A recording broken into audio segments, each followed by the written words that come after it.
Hi, my name is Sandra Silvera, and for my Cup of Culture assignment, I chose to read the novel A Thousand Acres, written by Jane Smiley. And the book only cost me about $10 on Amazon.com, so it was well worth it, not costly at all. So the story is set on a farm in Iowa, where Larry Cook lives with his three daughters, Ginny, Rose, and Caroline. Mrs. Cook has passed away, leaving the two eldest girls to cook, clean, and care for their alcoholic father, while the girls' husbands care for the farmland. And Larry decides to split his land amongst his three daughters in order to avoid inheritance taxes on the land. Rose and Ginny think this is a great idea.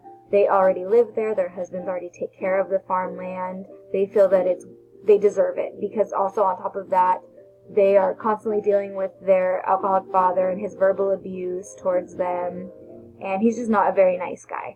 But Caroline, the youngest, who happens to be a lawyer, she doesn't like the idea. And since she disputes it, Larry gets angry and decides that he doesn't want to talk to her anymore. So it causes a big family fight. She lives in Des Moines with her husband, so she goes back to Des Moines, and the papers go through, and after the documents are signed, Ginny and Rose continue to take care of Larry until his drunken behavior just goes a little bit too far, and they try to set some limits on his behavior rather than just going along with what he says like they normally do.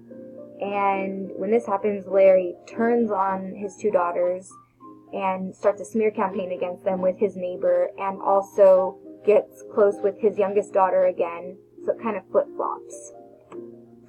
And this novel gave me insight into farming life in Iowa around the 1950s and 60s. And in spite of the advantages women enjoy in the novel, their actions and decisions are still greeted with skepticism and often ridiculed by the mostly male-dominated society around them.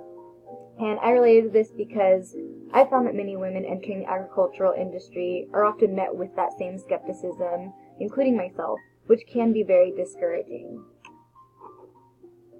However, just like the female characters in the book, I have learned to ignore the cynicism and keep pushing forward. They had to hear harsh criticism from their own father with no appreciation for their hard work whatsoever. Yet they choose to ignore his terrible comments and continue on their path. In my opinion, it takes a lot of self-control and a strong handle on your pride to do that. All in all, I enjoyed reading this novel, and I look forward to reading more of Jane Smiley's work. Thank you for your time.